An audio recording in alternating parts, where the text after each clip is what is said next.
Chapitre 42. Neutraliser le colonel.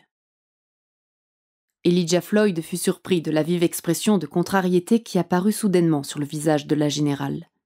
Il n'eut cependant pas le temps de s'interroger à ce sujet. Elle se leva brutalement en faisant tomber sa chaise et clama. « C'en est trop, colonel. Que ça vous plaise ou non, je suis votre supérieur hiérarchique. Je vous ordonne, je vous somme même de vous excuser platement et avec la plus grande sincérité. Sinon, je dirai au général Matron que malgré ses instructions, je ne peux plus collaborer avec vous. » Yeux exorbités, Elijah resta muet et figé de stupeur. « Ah mais que faites-vous » hurla-t-elle en dégainant son arme de poing. Le colonel eut une réaction instinctive, pur réflexe né dans la moelle épinière, qui lui permit d'éviter les 2 tirs qui lui eussent transpercé le front. L'une des balles déchira néanmoins son oreille droite. Elijah Floyd tordit le bras de sa supérieure hiérarchique pour l'obliger à lâcher son pistolet. L'arme tomba sur le sol, mais une lutte s'engagea.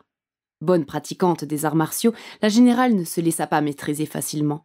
Le colonel fut l'épicentre d'un déluge de coups sonores et douloureux. L'un, sur le plexus, lui coupa la respiration. Un autre faillit faire éclater son œil gauche, tandis qu'un impact sur le côté du cou lui donna l'impression de tester une guillotine. En serrant son adversaire dans ses bras le plus vigoureusement qu'il put, il la plaqua au sol et hurla pour demander de l'aide. 6 militaires firent irruption pour assister à un corps-à-corps surréaliste. « Soldats !» cria Elijah Floyd. « La générale vient de perdre l'esprit. Rendez-vous maître d'elle, sans la blesser. » Simultanément, celle-ci ordonna. « Garde ! Neutralisez le colonel. Passez-lui des menottes !» Les 6 hommes immobilisèrent leur colonel et le tinrent à disposition de la générale. « Désolé, mon colonel, » murmura l'un d'eux. « Pardon, mon colonel, » souffla un autre dans son oreille. Elijah Floyd ne fit rien pour résister. Il savait que les ordres de la générale prévalaient sur les siens. Cette dernière alla ramasser son pistolet. Elle braqua Elijah Floyd et donna ses instructions. « Désarmez-le. Passez-lui des menottes et allez chercher un chirurgien. » Informé par le regard de Nicole Rama Desjardins, Elijah Floyd posa le sien sur son épaule droite. Elle était toute rouge. Il prit alors conscience qu'il avait mal à l'oreille et il sentit que son sang coulait dans son cou. Il se laissa passer les menottes. « Vraiment désolé, mon colonel », s'excusa le soldat qui le désarma. La générale tendit la main pour qu'on lui remît le pistolet. « Je souhaite vous parler en tête-à-tête, général, » dit le prisonnier. « C'est bien ce que vous étiez en train de faire avant de diriger votre canon vers moi, il me semble. » Le colonel s'adressa à l'homme qui l'avait désarmé. « Soldat, votre témoignage. Dites à la générale si le bouton pression de la housse de mon pistolet était ouvert ou fermé. » « Il était fermé, général. » « Avez-vous entendu, général ?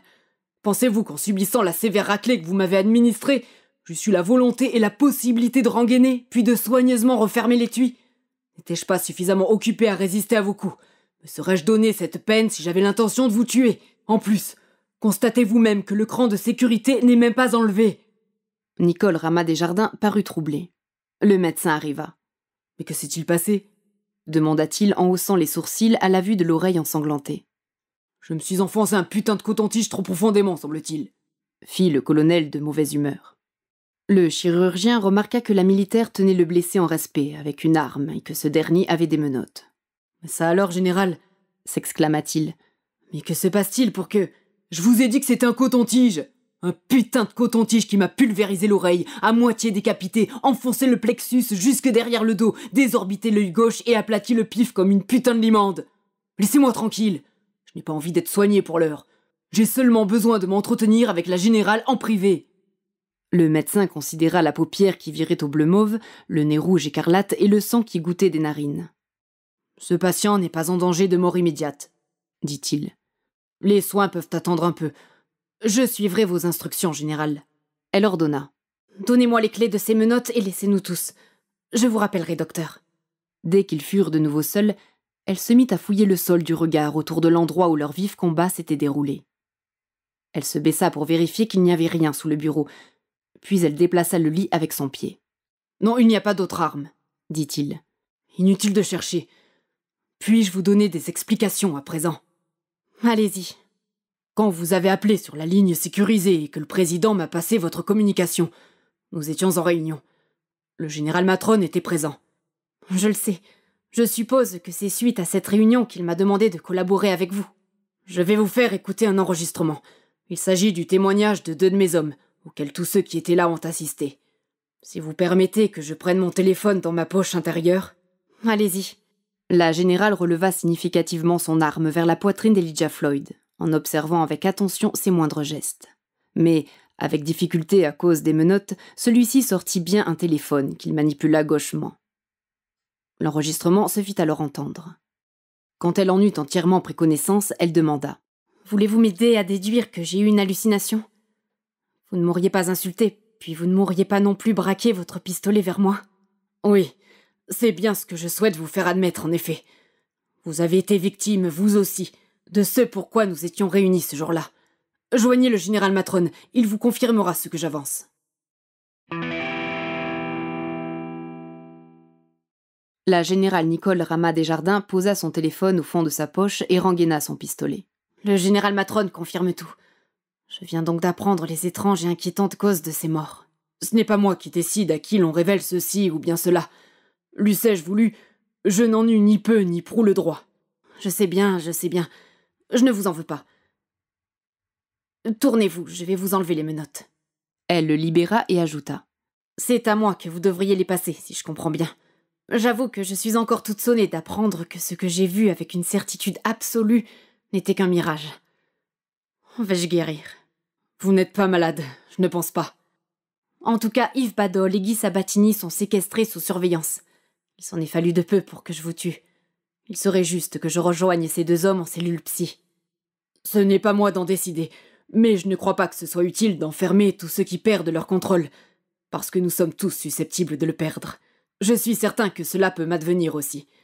D'ailleurs, cela m'est peut-être même déjà arrivé. » »« C'est-à-dire ? » »« Oh, peut-être qu'une nuit, en prenant bien soin d'effacer mes traces ou de ne pas en laisser, je me suis servi de mes chaussettes pour masquer de caméras. » Il les montra du doigt et raconta ce qu'il avait découvert en pleine nuit à ce sujet. « Mais si c'est moi qui l'ai fait, je n'en ai pas le plus petit souvenir. » »« Je vous ai salement amoché, j'en suis désolée. Je vais rappeler le chirurgien. Avant cela, j'aimerais vous faire part de mon opinion. Ce serait bien de ne pas ébruiter ce qui vient de se passer entre nous. » »« Comment garder le secret ? Les hommes qui sont intervenus sont déjà au courant, et le docteur. » »« Expliquons qu'il s'agissait d'un exercice pour tester la rapidité des réactions en cas d'intrusion, un truc du genre. Pour mon oreille, je dirais que... » »« Un coton-tige, je sais. » »« Non, mais que j'ai laissé tomber mon pistolet. Ah, et puis non, c'est ridicule. Nous n'avons pas besoin de mentir. Nous dirons que nous n'avons rien à dire. Ils en penseront ce qu'ils voudront. Et ne concevez pas l'idée que j'ai honte de m'être fait démantibuler le portrait par une femme. C'est juste que ce ne serait pas bon pour les hommes d'apprendre que même une générale n'est pas à l'abri de ces mystérieux mirages. Et aussi, je vous préfère aux commandes des renseignements plutôt que dans une geôle. J'en parlerai avec le général Matron. Il me prête une oreille complaisante. »« Je sais. Merci, en tout cas. On appelle le médecin à présent. » »« Je vais m'en charger. Mais j'aimerais avoir des nouvelles de ce Lucien. Que fait-il en ce moment et que faisait-il pendant que vous me faisiez une beauté ? » »« Je vais contacter mon équipe. Occupez-vous de vous en attendant. J'ai honte de vous voir dans cet état. » »« Bah, mon sexisme méritait bien cette leçon. »